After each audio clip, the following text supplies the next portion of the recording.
Hey, this is Senator Justin Reedy, and I'm here with Delegate Josh Stonko, who represents District 42C, and I represent District 5 in Carroll County. And we wanted to come to you today to talk about the issue of education funding, and specifically what's happening in Carroll County and our Carroll County schools, and what we're working to try to address and do about it.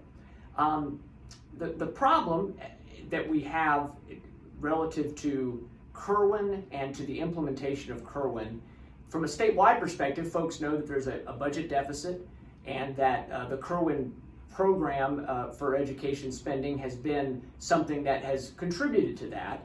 And that's more at a statewide level. But the practical reality for counties, and for Carroll County specifically, is that the implementation of Kerwin, the way it has to be implemented, and the ways that even money that comes to the county has to be spent and used, that's a big issue, and Carroll County specifically has a unique problem that has developed, and it's manifested itself in a way that now we've had constituents have reached out to us. We're aware of it. Delegate Stonko and I both are very in tune with what's happening in the school system. We have friends or family that are teachers that are part of that, so we understand that at a personal level. But what it's ended up happening is that because of the dictates and requirements of how Kerwin has to be implemented, whether you supported it or doesn't support it, it's making it to where it's going to require that a lot of resources be moved from certain parts of the county to other parts of the county, based largely on sort of an equity formula,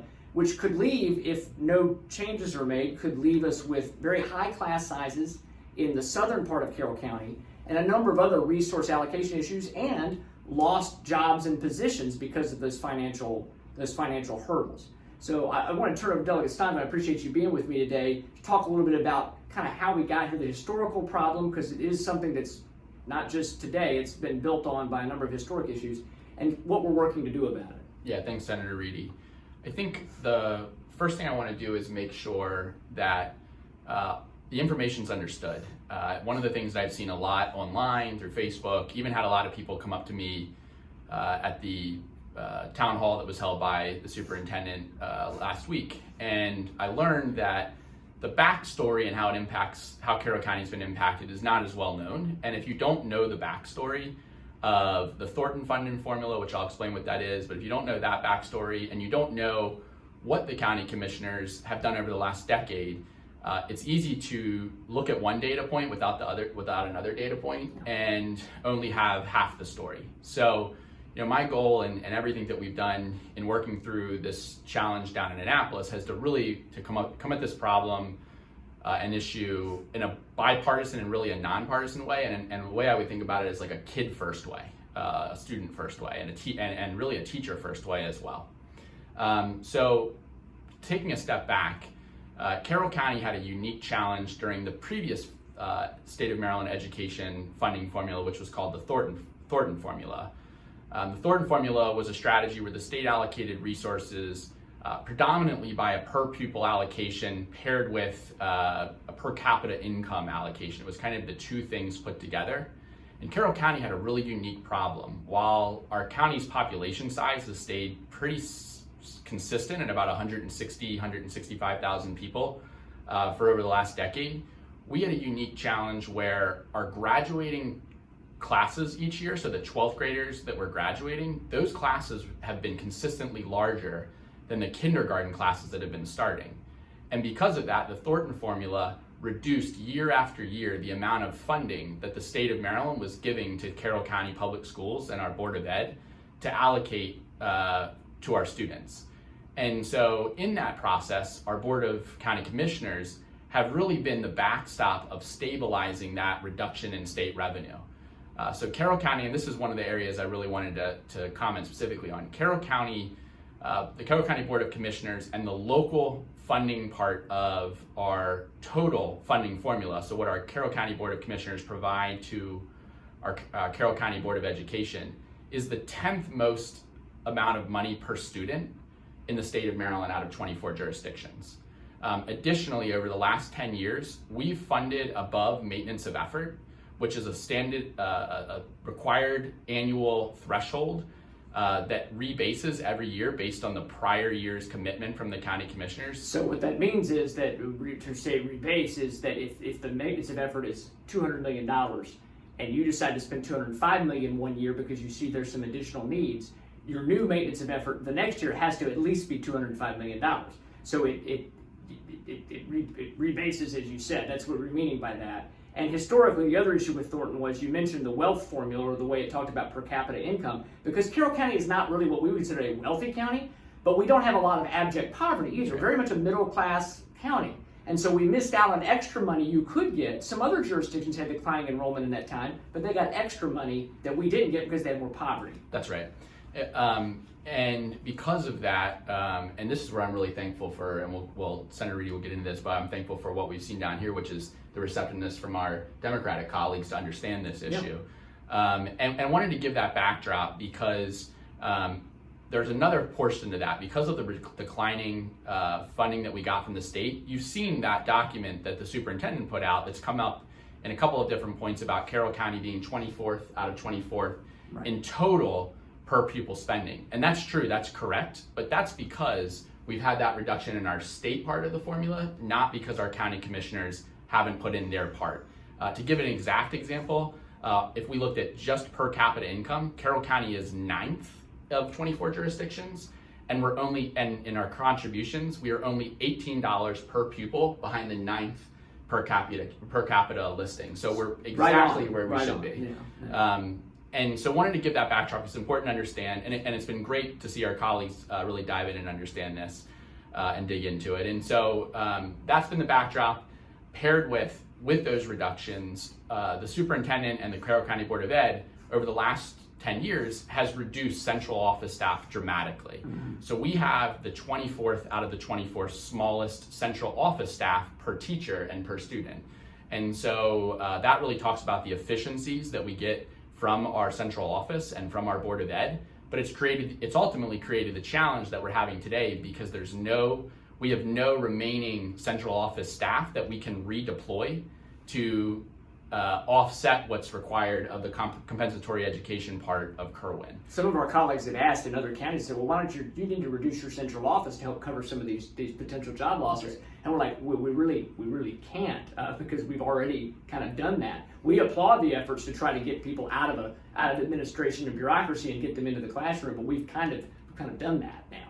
That's right. And so other counties are going to be doing that over the next 5 years. Carroll County's already done it, but that doesn't change the compensatory education piece or the equity part of the formula.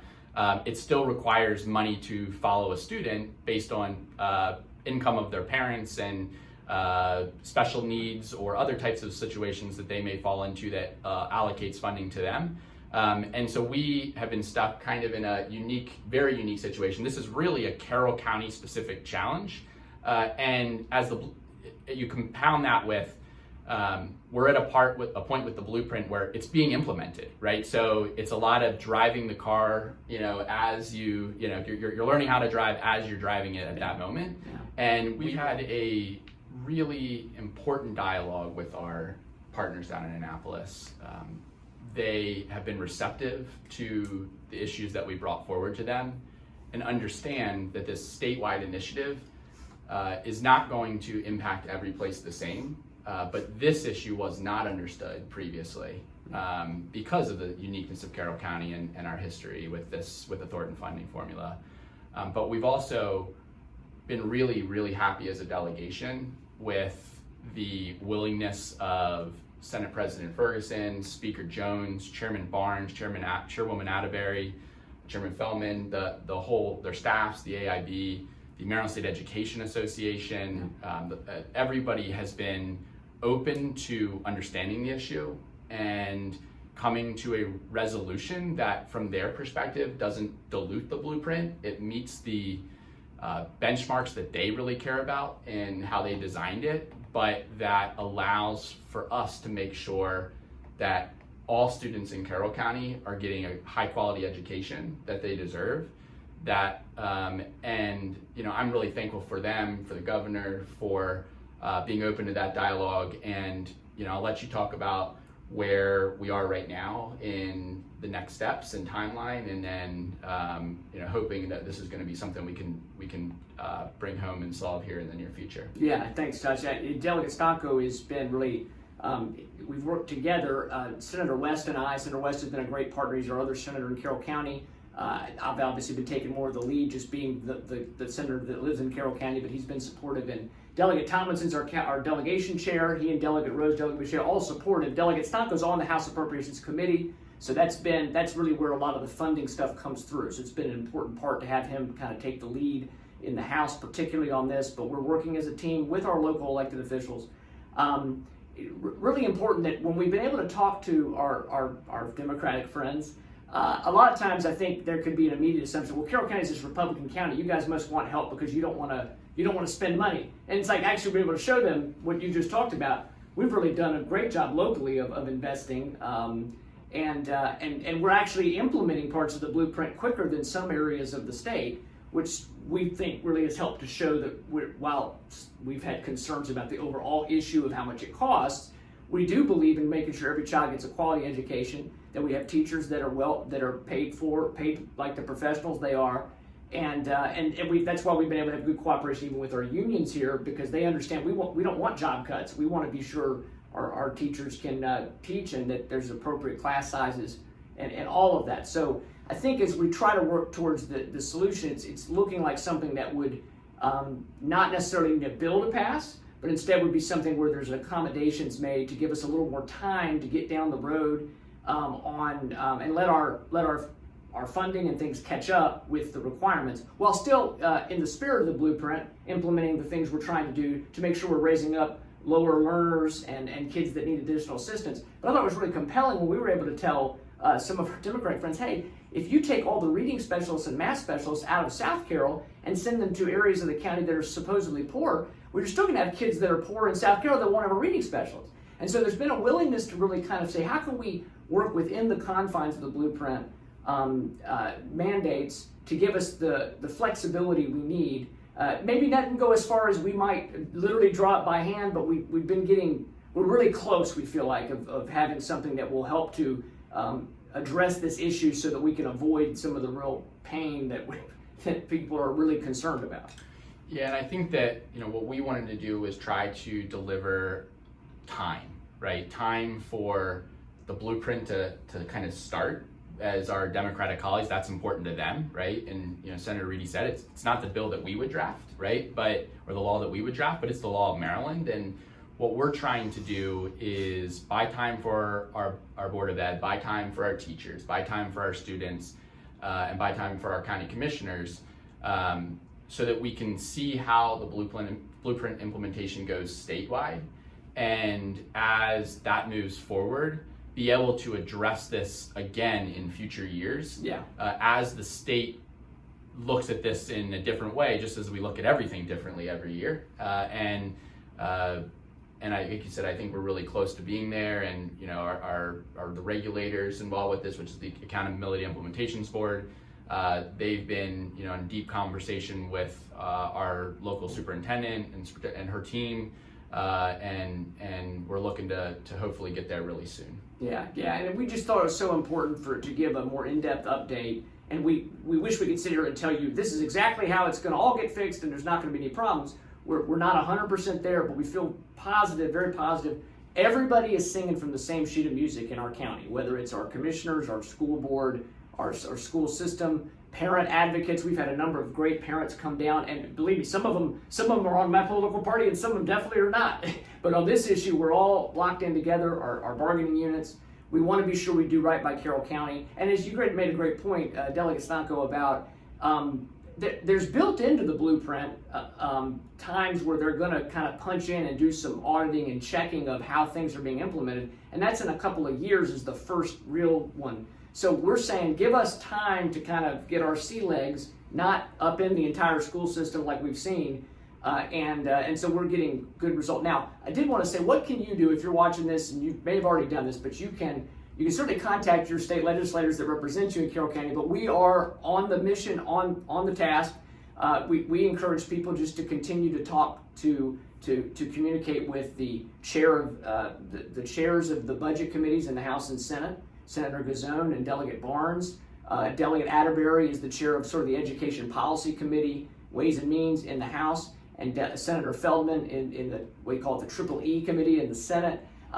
But sending them an email just to let them know how it's affecting you, but thanking them for being open and receptive, because they have been. So it never hurts to communicate that, even though you're not from their district, for them to know how important it is to you. Yeah, and there's one last, and first off, thank you all that have reached out already. One universal thing that we've heard from every group that we've talked to is that in a paraphrasing, we know there's an issue in Carroll County. Yeah. And that's because they're hearing from people in Carroll County, from both parties, from independents, right? It's a bipartisan or nonpartisan response and request, and so thank you. I also want to ask you to contact the Accountability Implementations Board directly. Senator Reedy and I will put in the comments their direct email address.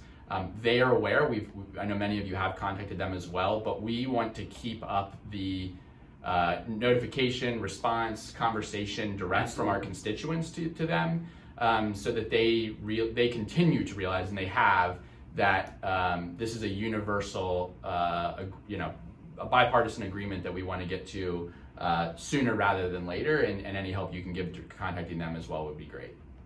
Thanks a lot. Thank you for watching, and if you've watched the entire video this far, you probably deserve some kind of reward, but we hope this is good information. You can always feel free to reach out to us with additional questions, and we will definitely be keeping folks updated as we move forward. I hope you have just a great rest of your week, and God bless.